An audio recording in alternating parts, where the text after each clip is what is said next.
I learned so much of this from actually talking to Vongai, and and Nadira. Just to let me answer that question by going back Mhm. to what you were saying about online, because I think online is a whole new element to this. Because I remember I was doing this great campaign, and I attracted an enormous amount of horrible stuff online. Yeah. And and the truth is that online, I don't know if you feel like it, but it has this extraordinary ability to get to your weakness. Mm. So they do, if the campaign I was doing, I felt imposter syndrome anyhow, but and but I felt it even more because of these guys, because they were sort of playing at it, Mhm. and it went on, and it went on for a very, very long time. And the breakthrough for me, and this sounds a bit pathetic, and I should have seen it long before, was realizing that if people as nasty as this were cheering me on, I would be doing something wrong, if that makes sense. These were really nasty people. They were sort of horrible, niggly, horrible people. Um, and the fact that they hated me probably meant that I was doing something good. And Mhm. and for me, it was pathetic, but I suddenly saw it, and I thought I should be proud of how horrible these people are, that they're going at me. It shows I'm doing something good. And so I think you go on through it in a funny way. Someone says something to you, and it sort of reframes it suddenly, chink, in your head, and you get it. I also think I remember interviewing this young woman who'd been to Davos, the big sort of global private sector, whatever, and she was, I think, age 17, and she was asked to go there. And I remember talking to her, and I said, "So what did you do when you arrived?" And she said, "The first thing I did was find the ladies' lavatories." And I assumed it was because she needed somewhere to hide. Yeah. Shows how stupid I am. What she was doing is she was finding the ladies' lavatories, and she said, because in the ladies' lavatories there is sure to be a mirror,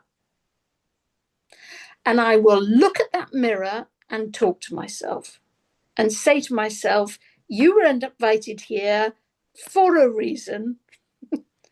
Mhm. Who cares what the reason is? I'm going to do the best I possibly can now here." And Mhm.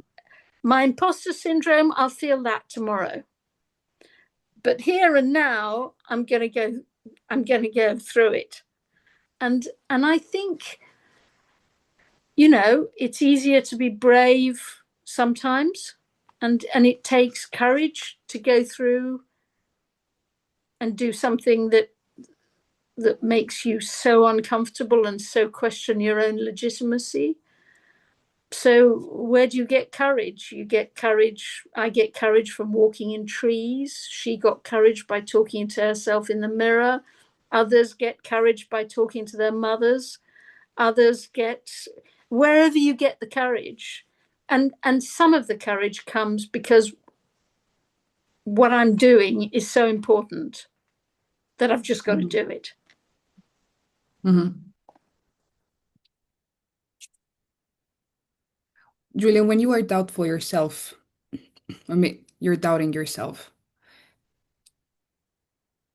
besides finding courage, how can you make other people trust you? How can you make other people follow you as your leader? Sometimes by by not being at all authentic. I'd be interested to know what you think of Vongai, but don't be authentic at all. Don't let Mm. anybody else see how frightened you are. Yeah. You know, just put on a brave face, put your hand behind your back and cross your fingers. Don't let anybody else see that you've got your fingers crossed.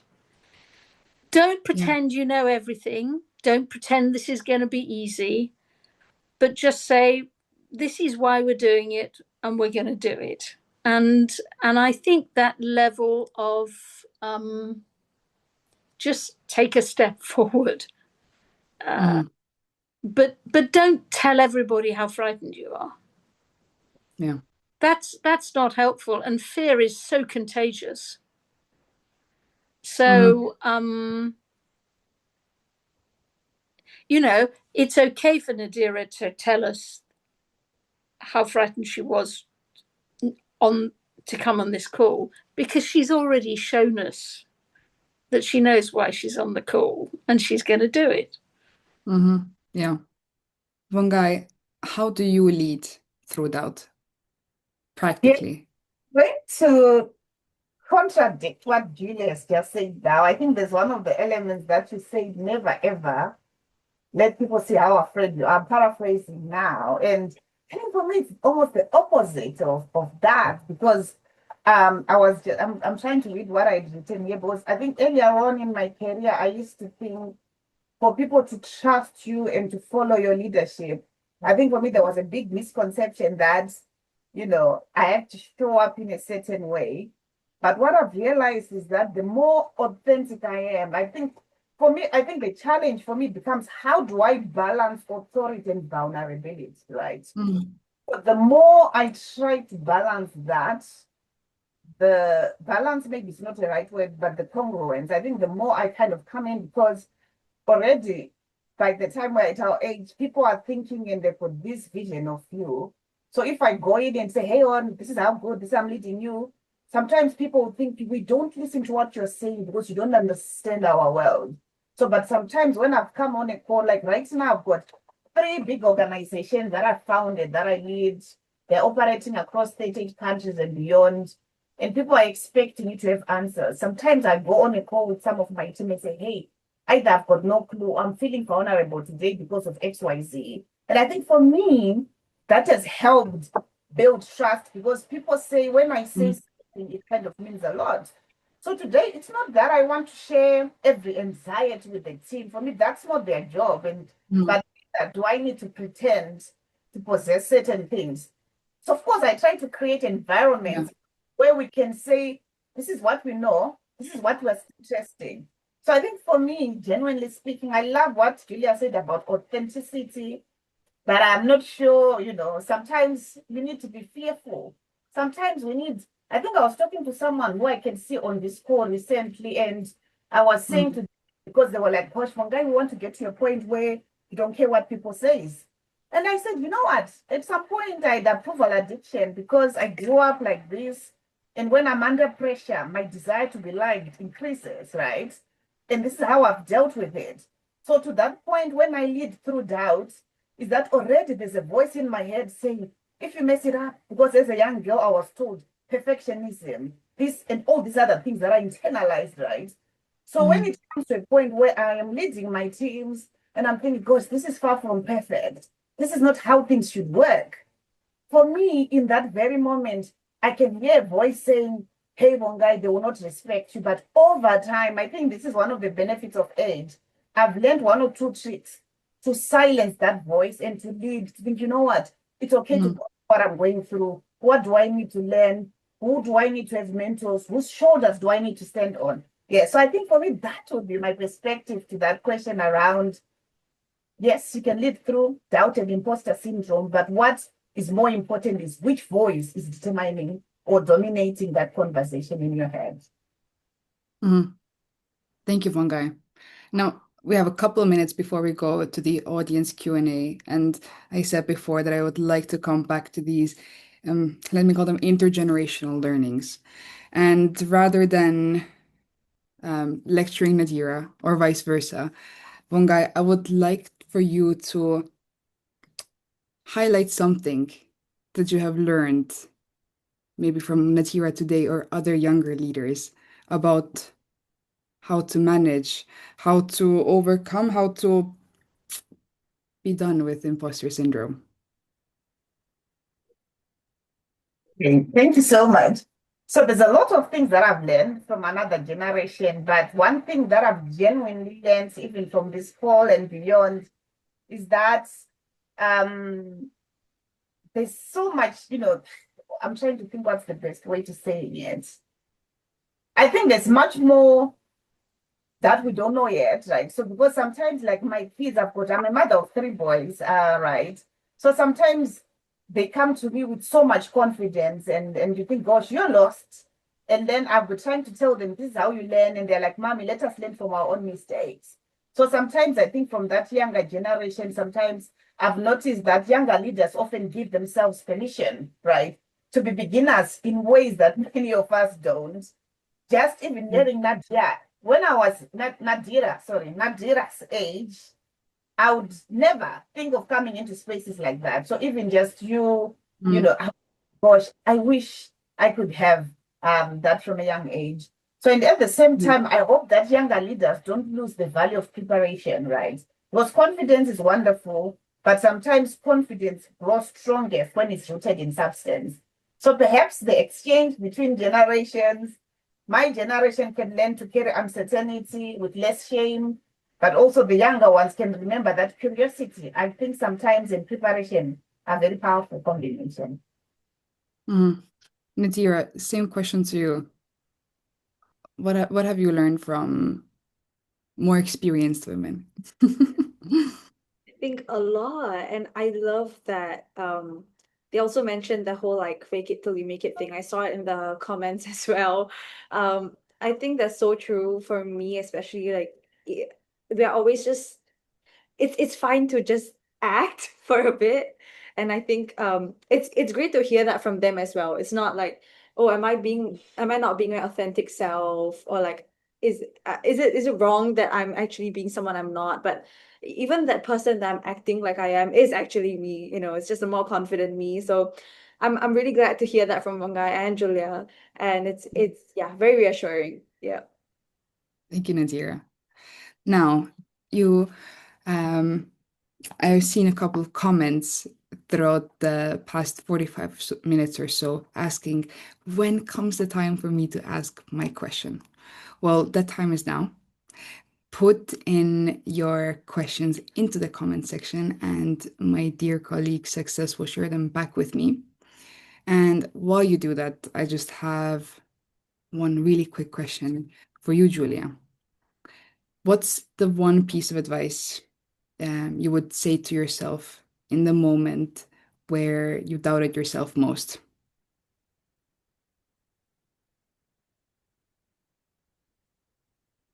What's the one piece of advice?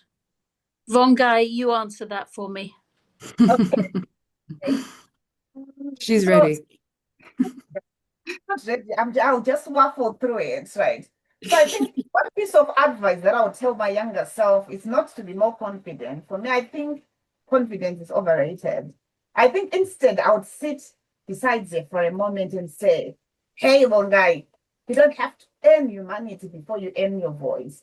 Because if I'm to be honest, for a very long time, I believed my right to be in rooms depended on my ability to prove that I deserve to stay there. So every meeting, every opportunity, or every achievement, it felt I had to justify myself and my presence to be in those rooms. So now looking back, now I can see that some of that had very little to do with the room itself, but it had begun much earlier. Like I said, from a young age, you learn all these other things, a narrative, and me also feeling exposed. So I think for me, it took years to realize that those are two completely different things. Making mistakes tells us something about knowledge, etc., etc. So now I'll tell my younger self, girl, you've got this.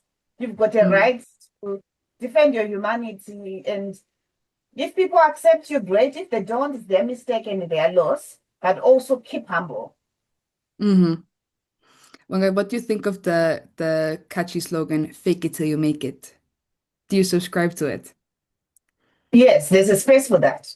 There's a Mm. space for that, like fake it until you make it, because sometimes the voice is too much. So for me, sometimes you learn through your pain. I was saying to someone, I was the youngest on the UN leadership faculty, like about 15 or so years ago when I was in my early 30s. And I had no clue. But the way I would show up in some of those rooms, but I had to do what Julia said on talking to myself through the mirror. But I would say, when you fake it until you make it, make sure you've got substance. Because if you don't, your credibility is on the line. But then at the same time, when you think fake it, are you faking it because you don't have substance or you don't have confidence? So I think it goes back to some of the things I've said earlier on around ask yourself these questions. So yeah, so to an extent, I subscribe to it. I hate it. Tell I knew you would. I hate it because I think it should be do it till you make it. I don't think you have to fake it. You just have to sort of just do it. Just act it Get on out. with it. Just do it. And by doing, you'll become. Faking it. There's a danger about faking is that you spend your whole life faking things.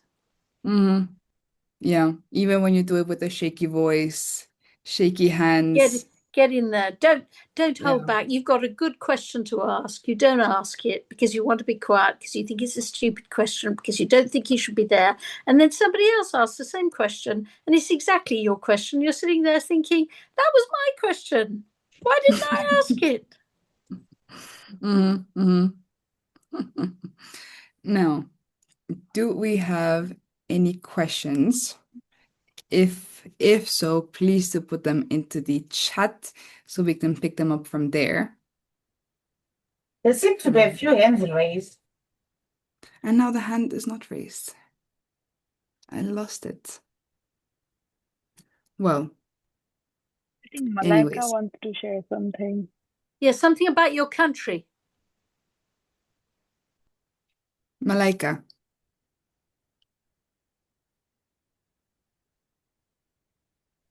Yeah, thank you so much for giving me a chance. It's really I feel very pleasure that I am present in front of you. First of all, I would like to give my short intro. I didn't get your much time. My name is Malaika, and I'm actually a social worker here in Pakistan as a teenager.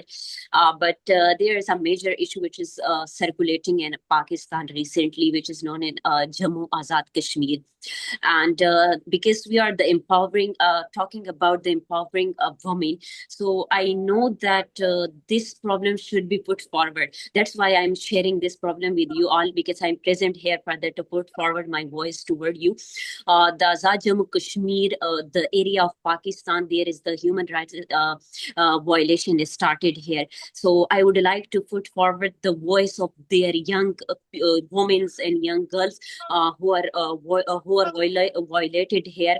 So I think we should take, if we are a woman and we have the chance to talk about for the women empowerment and emerging of women, so we should have to talk about this issue, because it's the 23% of a female, a young girl, are killed here at a protest. So this is my view about my situation, which is the human right violation in my area. So I would like to all of you, because you are here to empower a woman. So this is my request to all of you to put forward the voice of those girls who are dying during their process for the freedom. And this is my huge request to all of you. Thank you so much for giving me a time and for listening me. It's a huge pleasure, and it is very great for me. Thank you so much. Thank you, Malaika. If you have any resources, any links, anything that you would like to share with us, please put them in the chat so we can circulate them, we can learn more, donate, all of those important things. Thank you, Malaika. Now, going back to the topic of imposter syndrome or out of your depth. If there are no more questions, or if there are no questions in the chat, and now I just saw one. Ruwimbo asked, is imposter syndrome a predictable response to being in rooms and systems that weren't designed with you in mind? Or is it simply a personal psychological flaw? What a question. Ruwimbo, where I can't see on my screen right now, but that is an excellent question. Vongai, do you want to have a stab at it? Okay, yes. Okay, I'll just try to be brief. And that's a very good and very important question, Ruimbo, Mhm. that I might not be able to answer, but I actually think there's a danger in assuming uh, that it has to be one or the other, right? Because sometimes the imposter syndrome is so deeply personal, so it can be shared by your upbringing or experience or perfectionism or previous failures or stories that we've learned to tell ourselves, right? So we should not ignore that. But I also think that sometimes we could potentially make mistakes when we treat every experience of self-doubt as an individual psychological problem. Because sometimes the room has to do with it, right? If you're the first, you're the youngest, you're the only woman, or you're the only Black person, or if your knowledge comes from lived experience, etc., then your self-doubt is not emerging in a vacuum, right? It's emerging from your context. But that doesn't mean the room is malicious. It means you've got some context, right? So what I think sometimes if I was to reframe that question, I would say, what is this particular person's doubt responding to or season? Because whatever interventions that will come entirely from the diagnosis that back again, is it are you feeling like that? What is a capability gap? We need learning. Or is it an experience gap? We need opportunities. Or is it about perfectionism? So I think if an environment repeatedly misrecognizes people, then the institution, not the individual, has to do the work. So for me, one of the most painful parts is not about that some room fails to recognize us, but I think for me, it's when we begin borrowing the room's opinion rights for ourselves. For me, that's when the what I call misrecognition becomes internal doubt. And I think that's where the real leadership begins. Not pretending the room doesn't matter, but not blaming the room for everything. Mm-hmm. Julia, I will give you a very complicated question and very little time to respond to it. I'm sorry in advance. It will be the last question we take today as well. So let me find it again. The question Mariam asked is very similar to the one asked by Rimbo.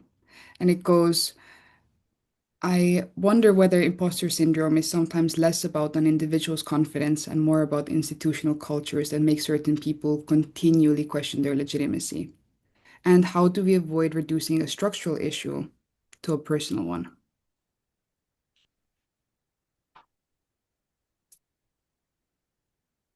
I think we have to face the fact that most of us, as women and girls, were brought up in a world that told us to be quiet and to hus or chup or farabali or whichever word it was in whichever language, to keep quiet and to accept a world that isn't very friendly to us. And that means that inside all of us, there's going to be lots of questions when we do the opposite. And so I think it's in our system. It's not even just in our birth. It's in our grandmothers and our great-grandmothers and our great-great-grandmothers. I mean, some parts of the world, it's in our grandmothers, but our great-great-grandmothers did whatever they liked. It hasn't always been like that. But I think it's whether that's how we're brought up or whether that's because we're tempted towards that, I don't know. I also, as you know, believe that motherness is inside all of us. And as women, and I use the word motherness because I don't think it's connected to birthing a child. You mother your aunts and your grandmothers and your children.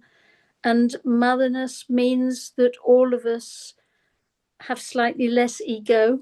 We're slightly more interested in other people succeeding and triumphing in life, which means that we tend to encourage other people. And so therefore we don't put ourselves first. And if you don't put yourself first, you sort of put yourself second and you think of yourself as imposter syndrome. I don't think that's inevitable, but I think there's an awful lot that we've all inherited.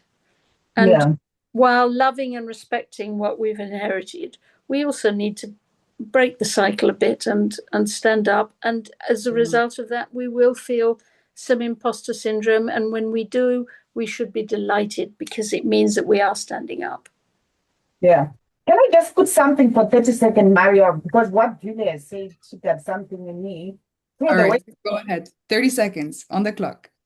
Borrowed mirrors, like, because when I talk about borrowed mirrors, they are the standards, assumptions, or judgments we inherit, right?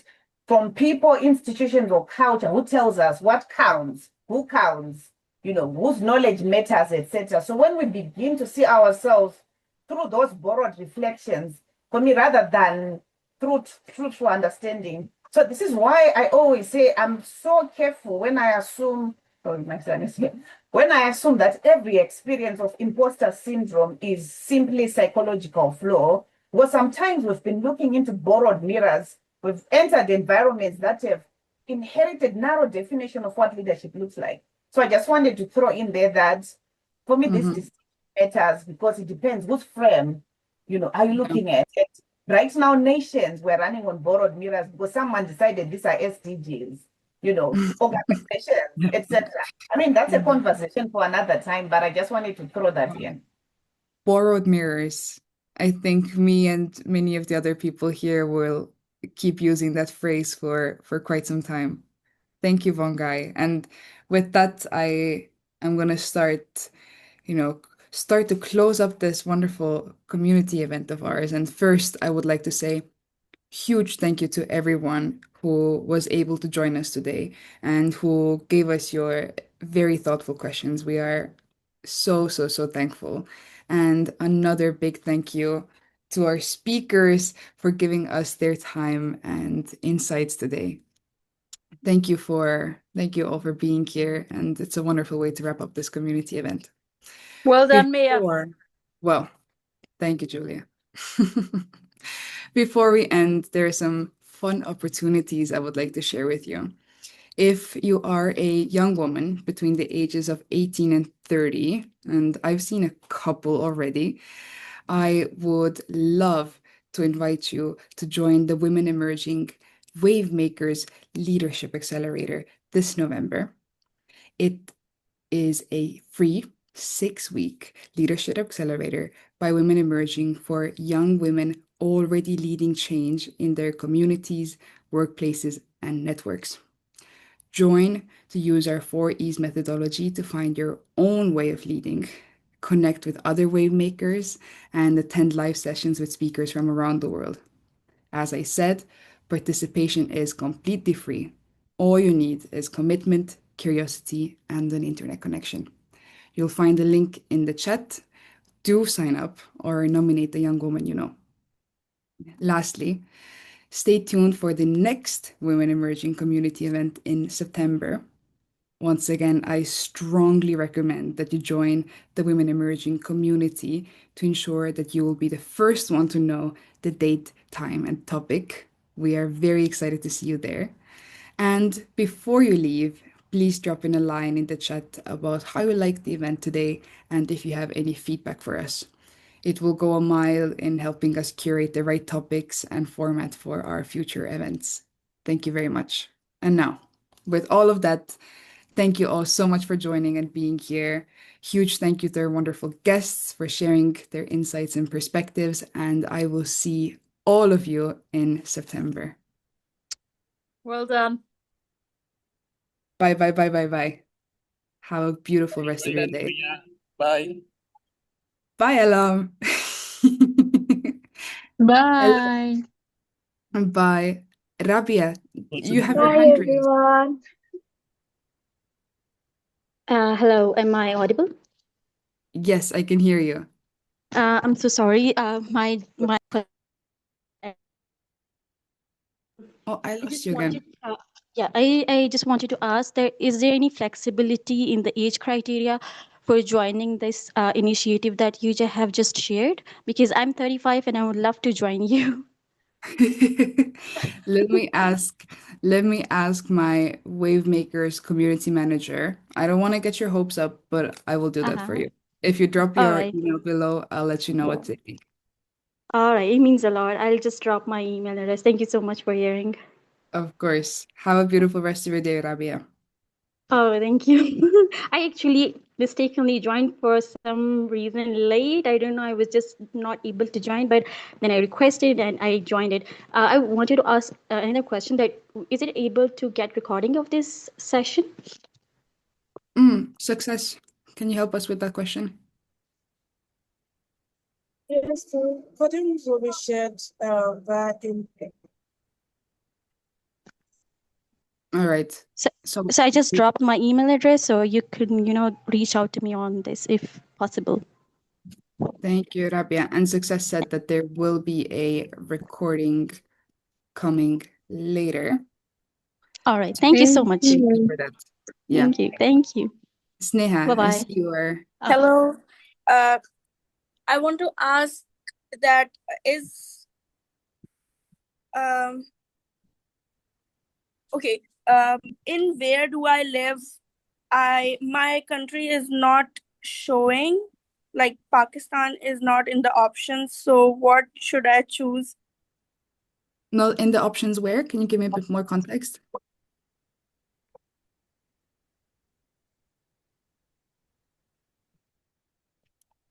Sneha? I think she must be referring to one of the forms of. Well, we'll look into that. Thank you for flagging it, Sneha. Yeah, it is in the form that somebody mentioned in the chat. Okay. Well, Okay. everyone, thank you so much for being here and success. Let's wrap up this party.